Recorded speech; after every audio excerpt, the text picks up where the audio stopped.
이게 왠지 약간 이런 느낌입니다. 그 9회말 투아웃 거의 패색이 짙던 게임에서 뭔가 좀 기대도 안 했던 애를 이제 대타를 보냈는데 상당한 그 스리런 역전 홈런을 친 느낌. 오늘 그런 날인 것 같습니다. 자, 3.7 정도 했던 CPI 부담감이 3.2까지 내려왔고, 뭐 전체적으로 인플레이션에 대한 리스크가 조금 사그라들면서 12월에 FOMC 금리 동결 확률은 기존의 80%에서 100%.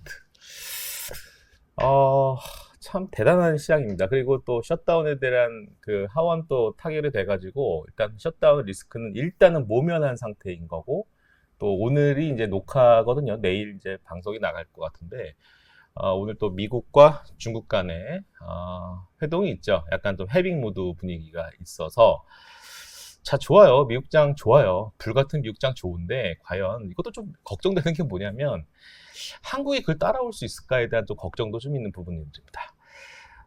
그럼에도 불구하고 일단은 빨간 불빛이 오늘 수요일에는 좀 있어서 좀 그래도 평소보다는 좀 가벼운 마음으로 영상을 찍을 수 있어서 다행입니다. 그래서 오늘 제가 오늘 컨텐츠가 리치거든요. 제가 1588-7070으로 이 디지털 케어 서비스 가입하신 이 고객님들이 전화를 주셔가지고 리치를 좀 여쭤보십니다. 물론 이 11월, 12월은 이 배당주 관련돼서 상당히 노크를 많이 하시는데 특히 리치 관련돼서 질문이 최근 좀 늘었어요. 그래서 제가 극적 되다가 우리 NH투자증권의 리치를 담당하는 우리 이은상 연구원을 옛날에 그 드라마 주인공인 것 같아요. 어쨌든 은상 씨 모셨습니다. 안녕하세요. 네, 안녕하세요. 네.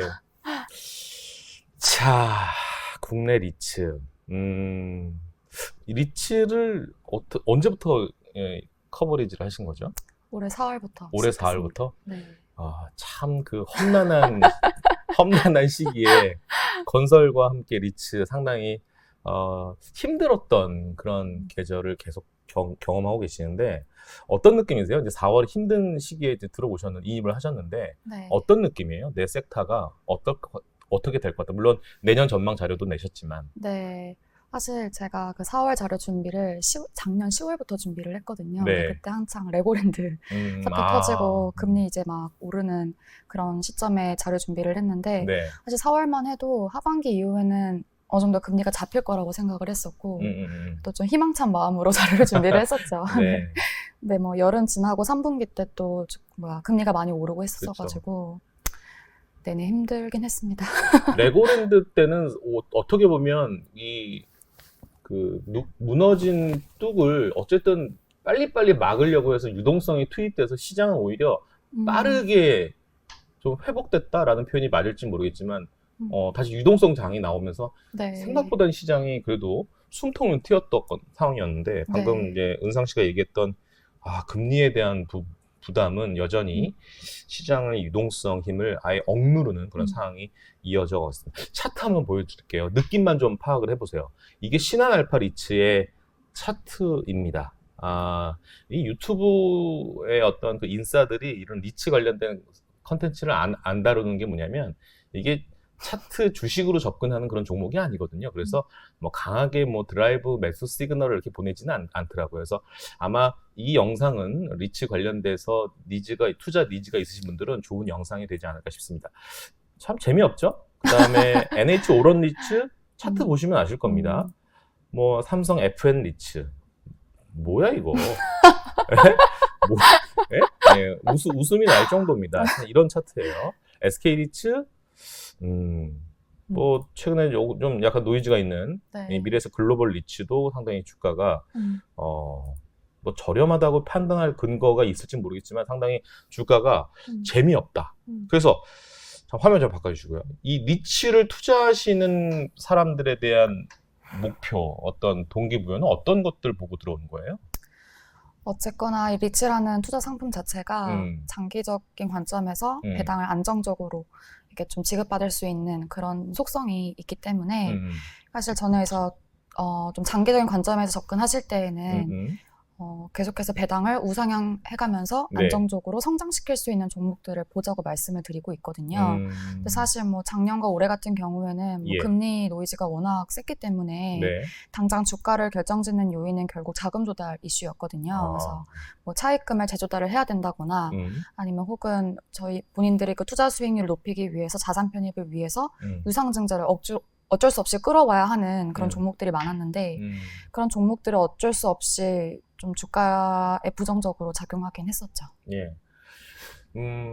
차트 보면요. 이 신한 리츠, 알파 리츠 같은 경우는 우리가 대충 종목처럼 우리가 분석을 할 때, 네. 아, 시총이 한 5,500억 되는구나. 그러면 이게 어떤 상황이지? 5,500억이면 이 재무제표를 딱 열어봐요. 그러면, 이게 거의 분기별로 실적을 오픈을 하네요. 그러면 예를 들어서 300억? 뭐 130억? 러프하게 한 200억이라고 하면 2, 4, 8, 한 800억에서 1000억 정도 버는 회사구나. 근데 시가총액이 아까 5,500억이니까 대략 PER 개념으로 해서 대충 계산이 나오잖아요.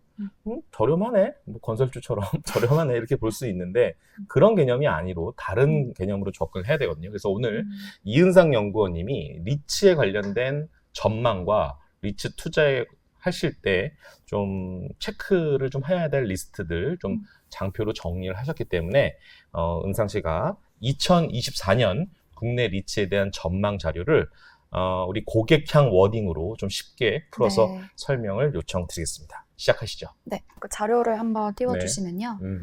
네, 저희 올해 주가 수익률을 보시면 사실 굉장히 뭐 처참했습니다. 계속해서 주가는 빠졌고 네.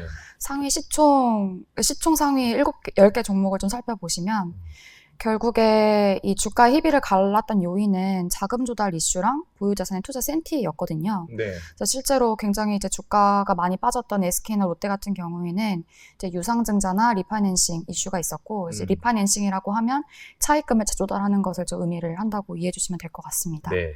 그래서 뭐 이외에 뭐 KB스타나 여기엔 없지만 마스턴 프리미어 리츠 그리고 미래에셋 글로벌 리츠 같은 경우에는 해외 시장에 또 익스포저가 있는 종목들이거든요. 근데 워낙 해외 그 상업용 부동산에 대한 우려가 컸기 때문에 해당 종목들은 좀 주가가 부진했던 부분이 있었고 이 외에 주가가 괜찮았던 종목들을 살펴보면은 전부 다 오피스 리츠였거든요. 그래서 한화, 뭐 삼성 FM 이런 것들 다 이제 오피스를 담고 있는 리츠였고 여기 또 시총 상위 10개는 포함이 안 되지만 코람코 더원도 굉장히 양호한 수익률을 보였습니다. 근데 반면에 신한알파 리츠 같은 경우에는 저희 상장되어 있는 오피스 리츠 중에 가장 규모는 큰 종목인데요. 여긴 조금 주춤했던 부분이 있었는데 여기도 상반기 때 이제 유상증자 부분이 있었고 저희 이제 용산타워 매각을 좀 진행하고 있는 부분이 있었는데 이게 잘 팔릴 수 있을까? 하는 좀 그런 불확실성 때문에 주가 낙폭이 좀 상반기 때 컸습니다. 하지만 지금 뭐 관련된 리스크는 이제 하반기 돼서 모두 해소가 된 상황이고요. 네. 근데 저희 국내 오피스 시장의 강세다. 근데 네. 잠깐 화면 좀 바꿔주시겠습니까? 이게 국내 오피스 시장의 강세라고 말씀을 해주셨는데 최근에 이 뉴스 플로우들을 좀 점검을 해보면 가장 눈에 띄는 이게 하나의 겁을 주는 건지는 모르겠지만 언론에서 PF에 대한 단어가 굉장히 많이 들려요 요즘에. 네. 내년 준비해라. 내년 좀 웅크려야 된다. 뭔가 엄청난 것이 아마 너희들에게 다가올 것이다. 그게 바로 PF에 대한 부실 이슈라고 얘기하는데 과연 이런 거에서 좀 자유로울 수 있을까에 대한 질문도 좀 있을 수 있거든요. 네. 사실 여기 또 지금 관련된 내용이 네. 있어요? 네. 자료 4페이지를 봐주시면 네. 이게 사실 결국에는 리츠랑 연관되어 있는 시장은 공급 시장이 아니라 임대 시장이거든요. 근데 아까 말씀 주신 것처럼 PF 이슈나 또 건설 공사비가 굉장히 많이 올랐잖아요. 전쟁 이후에. 그렇죠. 그런 이유 때문에 지금 공급이 없는 상황입니다. 그래서 오히려 수급이 타이트하기 때문에 굉장히 지금 임대 시장은 굉장히 강세를 보이고 있는 상황이고요. 저희가 자연 공실률이라고 보는 수준을 3%를 잡거든요. 근데 지금 자연 공실률 미만으로 지금 공실률이 잡혀 있습니다. 그래서 지금 굉장히 뭐 오피스 시장은 굉장히 좋은 상황이고 네. 이건 아마 내년에도 계속 될 거라고 보는 이유는 아까 말씀 주신 것처럼 공급이 당분간 없을 거예요. 그래서 뭐 사실 이 정도 공실률이 해소가 되려면 굉장히 큰 좀 대형 현장 준공이 필요한 상황인데 내년에 첫 삽을 떠도 최소 4년이 걸리거든요. 그래서 최소 뭐 내년, 내후년까지는 이렇게 좀 타이트한 수급이 지속되지 않을까 이렇게 예상하고 있습니다. 약간 이런 느낌입니다. 국내 건설 시장과는 좀 다른 느낌. 그러니까 국내 오피스 시장은 왠지 미국의 주택 시장을 보는 듯한 느낌. 그러니까 미국의 주택 가격은 상당히 연일 신고가를 가고 있는데 그 원인 중에 원 오브 댐 중에 하나의 항목이 뭐가 있냐면 수요는 뭐 견조한다 하더라도 공급을 아주 엄청나게 공급을 안 하고 있기 때문에 미국 시장의 주택은 매우 건실하다. 그리고 대출도 타이트하게 조절을 하고 있기 때문에 그런 느낌을 받고 있는데 지금 아까 차트를 한번 쭉 하고 우리가 스크린을 해봤지 않습니까? 그 주가 대비했을 때 이 배당 반드시 점검을 해야 되는 요소 아니겠습니까? 네. 싱글 하이 정도라고 얘기를 하셨기 때문에 거의 10% 내외의 배당이 나오는 게 있는 것들이 꽤 많이 있습니다. 그렇기 때문에 네. 두 마리 토끼를 잡을 수 있는 게 국내 리츠가 아닐까 하는 조심스러운 예측을 해보는데 이게 맞을 수 있을까요? 제 예상이? 네, 뭐 말씀 주신 것처럼 지금 뭐 주가 레벨이 워낙 많이 빠져있기 때문에 배당 수익률은 최소 하이 싱글 이상을 좀 기대할 수 있는 상황이고요. 네. 그리고 뭐 프라이스 리턴 측면에서 말씀을 드리면 사실 리츠라는 그 투자 상품의 특징 자체가 그 부채를 끌어다 쓰는 비율이 굉장히 높습니다. 또 특히 뭐 글로벌 리츠랑 비교를 해봐도 사실 글로벌 리츠들 같은 경우에 부채를 쓰는 비율을 50% 미만으로 관리를 하고 있는데 네. 사실 저희 지금 상장되어 있는 리츠가 23개나 되거든요. 근데 그 중에 절반 가까운 숫자가 사실 20년, 21년도에 상장을 했습니다. 근데 사실 그때 금리가 워낙 쌌잖아요. 그렇죠. 사실 그때는 이제 부채를 많이 끌어 쓸수록 레버리지를 많이 쓸수록 이익이 나는 구조였기 때문에 저희가 예. 구조적으로 굉장히 그 레버리지를 쓰는 비율이 높은 상황입니다. 그래서 그렇다 보니까 지금처럼 금리가 막 급격하게 오를 때는 어쩔 수 없이 이렇게 뭐 배당 컷 우려라든가 그런 이슈들이 많이 생길 수밖에 없는데 예.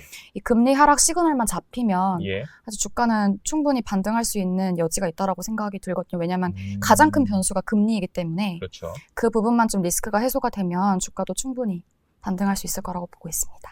그러니까 어떤 느낌을 받냐면 오늘도 지금 미국 10년물 국채 금리가 4.6에서 4.4로 떨어지면서 시장이 환호했지 않습니까? 그러니까 2022, 2023년 금리 인상 QT 때문에 긴축 경제 요 이슈만으로 주가가 내리막길 갔던 그 섹터와 종목들을 한번 쭉 지금쯤이면 점검을 해봐야 되지 않을까라는 생각이 듭니다. 그래서 리츠도 그러한 섹터 좀 피해 업종으로 판단이 되기 때문에 좀 긍정적인 관점으로 서서히 점검을 해봐도 되지 않을까 생각합니다. 다시 장표로 돌아가시겠습니다. 네, 그래서 그 올해 주가 흐름을 보면은 결국에 주가에 영향을 줬던 부분은 자금 조달 이슈랑 그 자산의 투자 센티먼트였는데요. 사실 내년에도 금리 인하폭이 좀 제한적일 것으로 예상되기 때문에 금리 인하를 통한 펀더멘털 개선이 뭐 극적으로 나타나기는 어렵다고 보고 있습니다. 그래서 실제로 제가 이제 커버하고 있는 종목들의 배당 상승 여력을 조사를 해보면 저희 신한알파는 특별 배당을 지급을 하기 때문에 이 종목을 제외하고는 사실 배당 상승 여력이 굉장히 제한적이라고 판단이 되고요. 그래서 결국에는 펀더 개선보다는 앞서 말씀드린 것처럼 이제 자금 조달 이슈가 있는지 아니면 이제 오피스를 들고 있는지 그런 여부가 결국에 주가의 희비를 좀 가를 거라고 보고 있습니다. 그래서 이어서 국내 오피스 시장을 말씀드리면 앞서 말씀드린 것처럼 굉장히 공실률은 저조한 상황이고요. 저희 3분기에 그 여의도 안에 앵커원 공급이 있었는데 네네. 사실 이것도 거의 영향이 미미했던 상황이었고 또 4분기에는 저희 사학연금 회관 재건축된 건물들이 이제 들어오는데 예. 여기 연면적이 4만 평이 이릅니다. 근데 그럼에도 불구하고 여기가 선임차가 90% 이상 완료가 되어서 사실 뭐 공실률 상승폭은 굉장히 뭐 크진 않을 거라고 보고 있고요. 네. 앞서 말씀드린 것처럼 지금 워낙 공급이 없기 때문에 지금처럼 타이트한 수급은 당분간 지속되지 않을까 이렇게 전망하고 있습니다. 그 옆에 앵커원이 저희 이제 NH투자증권은 이제 파크원에 지금 입주해 있지 않습니까? 앵커는 또 내년 봄에 또 유한타증권이 본사가 또 온다고 얘기가 네. 있을 정도로 더현대서울이 더 바글바글 참 대단한 어쨌든 네. 다음 장 보여주시면 내용들 장표 보이시죠? 네. 보면은 오피스 시장 강세는 지속될 전망이다. 근데 문제는 지금 고객님들이 이런 단순한 질문을 할 수 있어요. 자, 내가 만약에 이 리츠를 만약에 매수를 했다 쳐요. 네. 신한알파 리츠를 예를 들어서 지금 오늘 한 6,200원 정도 내외에 있는데 만약에 주식을 샀어. 네. 그러면 이제 내가 주식이란 개념으로 갖고 계시는데 그럼 배당은 언제 받아요? 라는 질문이 있을 수 있거든요. 네. 요거 잠깐 좀 단순할 수 있지만. 네.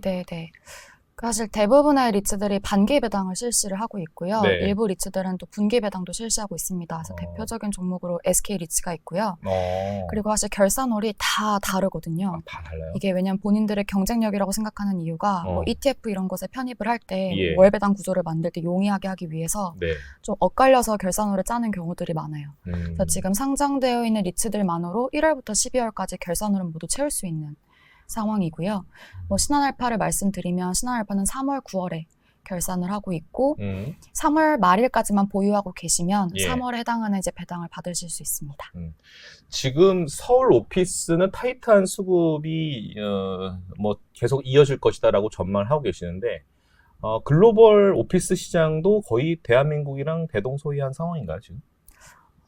사실 서울이 예. 유일하게 좋은 서울이? 네. 서울이 유일하게 좋은 구간이고요. 사실 예. 이렇게 타이트한 수급은 사실 뭐 공급도 공급이지만 예. 또 주요하게 작용했던 요인은 저희 코로나 기간 때 이제 기업들이 이제 직원들의 리텐션을 유지하기 위해서 좋은 건물을 찾는 그런 시도들이 굉장히 많았어요. 실제로 올해 뭐 현대차도 그렇고 넥센도 그렇고 본인들 오피스 사옥을 직접 구하셨거든요. 네네. 이게 이 코로나 기간 동안에 사실 이제 저희가 그 금리가 빠지면서 사람들이 요구하는 임금 레벨도 굉장히 올라갔거든요. 네. 그러다 보니까 이직 요구 굉장히 컸고 그런 요인 때문에 좀 기업 쪽에서는 좋은 사옥을 구해서 직원들을 최대한 뭐 나가지 못하게 하자. 그러니까 그런 기조가 있었던 것 같고요. 실제로 이제 인당 오피스 사용 면적을 보면 사실 저희도 구사옥에 있을 때랑 생각했을 때 지금 굉장히 사용 가능한 면적이 많이 늘어났잖아요. 그래서 그런 것처럼 사실 미국이랑 비교했을 때 절반 수준밖에 안 되고요. 네. 인당 오피스 사용 면적이. 예. 그리고 아시아 내에서도 굉장히 저조한 상황입니다. 그래서 계속해서 개선이 필요한 상황이죠. 네. 그러면 이제 이런 오피스가 이제 매물이 어느 정도 조금 늘어나고 있는 상황이 전개된다라면 투자자들은 잘 모집이 될까요, 그러면? 다시 한번 질문. 투자자들이 네. 투자자 모집이 원활하게 잘 이루어질 수 있는지 장표가 하나 있는 것 같은데 네. 그 장표도 한번 좀 설명을 해주시죠. 네. 그래서 뭐 사실 지금 부동산 펀드가 일반적으로 5년 만기로 좀 운용이 되고 있거든요. 네. 근데 지금 만기 5년을 넘어간, 그러니까 계속 연장을 하고 있는 상황인 거죠. 그런 부동산 펀드의 비중이 역대급으로 많이 올라와 있는 상황입니다. 그래서 30%를 충분히 지금 상회하고 있는 수준을 네. 유지하고 있는 상황이고, 그러다 보니까 사실 시장에 자금이 없어요. 시장에 자금이 없고, 사실 뭐 거래가 잘 이루어지지 않고 있긴 하죠. 근데 사실 뭐 거래랑 무관하게 사실 임대 시장은 견조하기 때문에 저희 같은 경우에는 사실 공급이나 거래 시장보다는 임대 시장을 보시는 게 맞거든요. 그래서 그런 측면에서 뭐 리츠는 뭐 큰 위험은 없다 이렇게 판단하고 있습니다. 그 다음 장표가 좀 이해가 안 되는데 이게 이제 그 리츠의 우선주 투자라는 그 제목으로 내용이 있는데 요거 좀 설명 좀 해주세요. 네. 뭐 일반적으로 이제 상업용 건물을 매입을 하실 때 예. 그 부채를 일정 부분 끼고 사게 되시고 나머지는 이제 에쿼티 모집을 하게 되죠. 그래서 보통주랑 우선주로 이렇게 트렌치를 나눠서 이제 투자자를 모집하게 되는데 이제 보통주랑 우선주의 차이는 우선주가 조금 더 배당 수익을 높게 받을 수 있는 장점이 있고 대신에 자산을 엑시트할 때 그 자산 매각 차익은 덜 배분받습니다. 우선주가 대신에. 네. 그래서 그런 식으로 지금 그 타인 자본 보통주, 우선주 순으로 리스크가 크다고 보시면 돼요. 네. 그렇게 이해해 주시면 될 것 같습니다. 알겠습니다. 자, 그래서 이제 어느덧 우리는 또 토픽 얘기를 좀 해야 될 것 같은데 요거 복합형 리츠에 대한 미래 요거는 어떻게 좀 설명이 필요한 부분인가요? 간단하게 말씀을 드리면 사실 뭐 단기적으로는 저희가 펀더보다는 들고 있는 뭐 자산의 센티나 자금 조달 이슈의 여부를 확인하자라고 말씀드렸는데 그거보다 조금 더 시계를 길게 보자라고 하시면 저는 복합형 리츠를 말씀을 드리고 있거든요. 그러니까 사실 저희가 국내 리츠의 좀 구조적인 문제 중에 하나가 단일 섹터로 구성되어 있는 그런 구조적인 문제가 있습니다. 그러다 보니까 사실 지금 같은 경우에 오피스가 뭐 워낙 좋으니까 상관이 없지만 나중에 또 오피스가 고점을 찍고 내려오는 순간이 있을 거예요. 그렇게 되면 또 이제 리츠상에 또 타격을 입을 수 있는데 사실 복합형 리츠라고 하면은 이제 다양한 섹터의 자산을 담아서 이제 분산 효과가 있을 수 있기 때문에 좀 장기적인 관점에서 좀 유리하다고 보고 있고요. 대표적인 종목으로 SK랑 코람코 라이프 인프라가 있습니다. 근데 여기가 또 공통적으로 주유소 리츠에서 시작을 했다는 공통점이 있는데 그 이후에 좀 행보가 달랐거든요. 그래서 네. SK 같은 경우에는 이제 그룹사가 들고 있는 자산들을 뭐 유상증자나 메자닌을 통해서 편입을 해왔고 반면에 코람코 같은 경우에는 이제 최대한 그 주유소를 활용해서 뭔가를 해보려고 하셨거든요. 네. 그래서 뭐 주유소 중에 뭐 사실 수익성이 별로 안 좋은 곳은 뭐 지역 사업자한테 팔아버리고 뭐 좀 위치가 좋다라고 하면은 복합 개발을 진행을 해서 뭐 최근에는 뭐 충전소 인프라를 구축하기도 했고 혹은 뭐 F&B 매장을 좀 입점을 시켜서 뭐 이렇게 좀 임대 매출 다각화하는 그런 방식을 선택을 했었는데요. 사실 주가를 보시면 SK는 굉장히 많이 빠졌잖아요. 네. 그러니까 여기는 유상증자를 연이어서 좀 진행을 하면서 주주 피로도 굉장히 높아져 있는 상황이고 예. 또 내년에 또 만기가 돌아오는 차입금이 1조가 있습니다. 그래서 여기는 내년까지는 조금 자금 조달 부담이 남아있는 상황이고요. 대신에 코람코 같은 경우에 최근에 또 오피스 우선주 투자를 했거든요. 네, 근데 네. 그런 부분이 사실 오피스 이렇게 묻어 있으면 네. 주가가 또 잘 갑니다, 최근에는. 네, 그래서 비중은 적지만 뭐 나름 견조하게 좀 주가 흐름이 유지가 되고 있는데 사실 장기적인 관점에 저는 SK리츠를 더 좋다고 말씀드리고 있거든요. 그러니까 왜냐하면 SK는 스폰서가 SK그룹입니다. 네. 주 SK가 스폰서고 가장 이제 최대 주주이기 때문에 거기서 받을 수 있는 자산 수급이 굉장히 안정적이라는 장점이 있고요. 네. 근데 코람코 같은 경우에는 물론 임대 매출 다각화 노력을 굉장히 했지만 그럼에도 불구하고 주유소 매출 비중이 높아요. 그래서 지금 임대 매출 비중을 비교해 보시면 주유소가 SK는 17%인데 지금 코람코는 50% 이상이거든요. 그러니까 아직까지는 좀 갈 길이 멀었다라고 판단하고 있고 지금 계속해서 뭔가 개발을 하려고 하는데 그럼 또 돈이 필요하잖아요. 그러니까 지금 자금 조달 부담이 남아있는 상황이어서 네. 여기는 뭐 장기적인 관점에선 좋습니다. 네. 주린이 입장에서 단순한 질문 두 번째. 저기 제가 잘 몰라서 그러는데 뭐 삼성전자나 뭐 LG전자나 뭐 장기 투자가 허용되는 그런 안도의 한숨을 쉴 수 있는 종목들이지 않습니까? 그런데 리츠도 장기 투자가 허용이 되는 종목인지 이런 거에 대한 질문이 있어요. 그러니까 묻어둬도 되는 종목인가요? 이렇게 물어볼 수 있거든요. 네. 이거에 대해서 어떻게 답변을 해드려야 되는 게 맞을까요? 앞서 말씀드린 것처럼 예. 20년, 21년도에 상장한 리츠들이 많다고 말씀드렸잖아요. 네. 부동산 경기가 제일 좋을 때 상장을 했던 종목들이 많습니다. 그리고 지금 최악을 지금 경험을 하고 있는 상황이어서 사실 뭐 아무도 사실 예상을 못하는 부분이긴 하지만 이게 어쨌거나 어느 정도 금리만 좀 안정화가 된다면 장기적인 관점에선 저는 뭐 투자가 가능한 상품이라고 보고 있고요. 네. 그래서 다음 마지막 장표 보면 신한 알파 리츠를 지금 탑픽으로 2024년 연간 전망 자료에 나와 있는 종목이 있죠. 그 장표를 좀 보여주시면 목표 주가가 애게게 할 수 있어요. 목표 주가가 7,300원입니다. 네. 뭐 차트 한번 보여주시면요. 지금 신한 알파 리츠가 현재 주가가 6,210원 정도거든요. 그러니까 한 요 정도 레벨 라인을 지금 목표로, 물론 배당이 있기 때문에 얘는 지금 배당이 어느 정도 나오나요? 아까 말씀해 주셨는데. 네, 190원 내외로 190원 지금 내외. 있고요. 네. 요거에 대해서 설명 좀 해주시죠. 장표 한번 보여주시겠습니까? 이거를 지금 또 투자를 또 고민하신 분이 계시기 때문에. 네. 신한 알파가 주가가 많이 좀 억눌려 있었던 이유 중에 하나가 네. 제가 그 상장 당시에 담았던 용산타워를 매각을 진행하고 있었는데 앞서 말씀드린 것처럼 저희가 자금이 말랐잖아요, 시장에. 네. 그래서 이게 22년 하반기 매물이 나왔는데 계속 안 팔렸어요. 안 팔렸어요. 안 팔리다가 올해 8월에 결국 팔았거든요. 근데 사실 매각 자금이 굉장히 많이 남기고 매각을 마무리를 했고 거의 30% 이상. 네. 누가 사갔어요? 이지스가 팔았고 제가 그거는 기억이 잘 안 나네요. 이지스 자산운용에서 매각을 했구나. 네, 거기서 매각을 진행하셨어요. 이지스가 거기 자회사죠? 그 대신증권사회사죠? 맞을 거예요. 그런가요? 네. 최대 주주가 아마 대신증권일 거예요. 이지스 자산운용. 그래서 어쨌든 시장에서 직접 매물을 구하기 때문에 자산 매각을 통한 차익을 실현하는 전략 구사 가능. 네. 그러면 좋아요. 그게 어제는 리스크는 이제 소멸이 된 거죠. 네. 소멸이 용산 더 프라임 타워 매각은 됐으니까. 네. 그럼 이제 모멘텀은 뭐가 있을까요? 이렇게 물어본다면 어떤 게 있을 수가 있어요? 향후?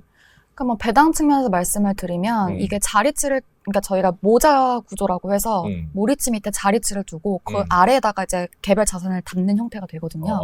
그래서 이게 그 자리치 담고 있기 때문에 특별 배당이 반영되는 시기가 한 반년 정도 시차가 있어요. 그래서 아까 전 제가 8월에 매각을 했다고 말씀을 드렸는데 네.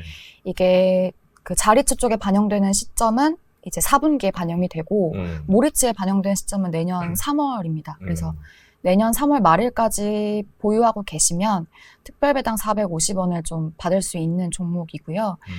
이게 특별배당이랑 일반배당 합해가지고 내년 반기 배당 수익률이 10% 정도가 되거든요. 그러니까 이게 사실 연환선으로 보면 20%가 되는 숫자입니다. 그래서 굉장히 큰 금액의 특별배당이 있을 것 같고요. 대신에 이게 배당을 많이 주는 만큼 배당락은 다른 분기보다 조금 더 클 수는 있을 것 같습니다. 사실 그 부분이 라면 리스크일 수 있고 네. 또 한 가지 보셔야 되는 부분은 제가 용산타워가 연간 100억씩 임대 수익을 수취할 수 있는 자산이었는데 그걸 매각하면서 사실 임대료 공백에 불가피한 상황이었거든요. 근데 이제 그 이후에 HSBC 빌딩이라고 남대문 뒤편에 있는 이제 오피스 지금 지분 인수를 추진하고 있습니다. 그래서 아마 딜이 아마 올해 안에 좀 마무리가 될 것 같고 추정컨대 충분히 용산타워 임대료 공백은 메꿀 수 있는 수준의 자산이거든요. 네. 그래서 그 부분도 좀 리스크가 해소가 돼서 좋게 보고 있습니다. 그런 거, 이런 느낌인 것 같아요. 그러니까 이게 예전에 그 우리 MZ 세대들의 이제 신투자 기법 중에 옛날에 그 뭐 운동화 비싼 거 뭐 이렇게 하는 투자하는 경우도 있었고 그림 같은 경우를 이렇게 조각 투자하는 경우도 있지 않습니까? 네. 약간 좀 적은 돈이긴 하지만 내가 어떤 저쪽 뭐 오피스 정도의 투자를 하고 싶은데 좀 이렇게 리츠를 통해서 약간 간접적인 투자를 하는 그런 메리트가 좀 있고 그런 느낌을 좀 받고 있고요. 네.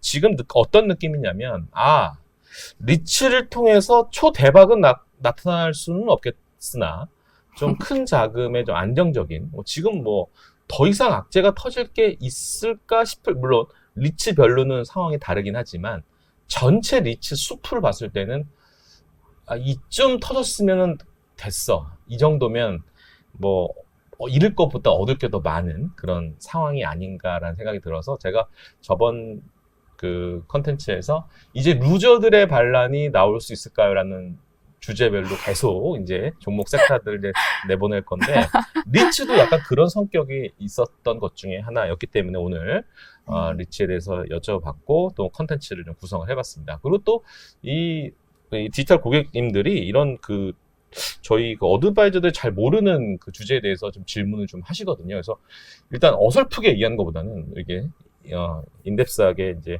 리서치를 하시는 연구원님 모셔서 좀 조그맣게라도 이렇게 강의를 좀 하는 게 어떨까 싶어서 컨텐츠를 구성해봤습니다. 첫 방송이었는데 잘하셨어요. 감사합니다. 긴장되신다고 말씀해 주셨는데 무난하게 잘 끝난 것 같습니다. 자, 어쨌든 이번 주간은 뭐 걱정도 많고 좀 언제 반등해? 뭐 제가 아까 말씀드렸잖아요. 한국이 과연 이 빠르게 지금 반등하고 있는 이 미국 시장의 이 화라산 같은 주식시장을 따라갈 수 있을까에 대한 걱정이 또 행복한 걱정도 하게 되는데 워낙 시장이 안 좋았지 않습니까? 이제는 좀 소위 이제 식상합니다. 산타랠리. 이제는 좀 기지개를 좀 필 수 썼으면 하는 그런 중요한 시기인 것 같습니다. 어쨌든 11월 벌써 중간 다 왔습니다. 뭐 이제 점검해낼 게 이제 엔비디아 실적이 21일 날 좀 있는 것 같고 실적 뭐 그 정도 좀 체크하시면 될 것 같고 또 이 연준에 대한 스탠스는 어떻게 변화가 될런지도 좀 점검을 해봐야 될 것 같고 자 이제 실적이 대충 끝났습니다. 3분기 실적 발표가 다 마무리되지 않습니까? 이제 계절적으로 안 좋았던 종목들이 있을 수도 있고 오히려 4분기부터 다시 기지개를 피는 종목들이 있을 수 있습니다. 종목 전쟁이 시작된 것 같습니다. 물론 이 대주주에 대한 양도소득세 아직 10억에서 어떻게 될지는 아직 뭐 판가름 나진 않았지만 어쨌든 시장 친화적인 정책들이 하나씩 좀 가미가 되고 있기 때문에 현재 PBR 0.85, PER 10.5 뭐 어쨌든 이런 레인지에 있는 주식시장 좀 하나만 더 올렸으면 좋겠어요. 8.5에서 9.5, 10.5에서 11.5 이렇게 좀 올라가는 그런 상황이 돼서 2024년을 좀 맞이했으면 좋겠습니다. 오늘 컨텐츠는 여기서 마치겠습니다. 감사합니다. 네, 감사합니다.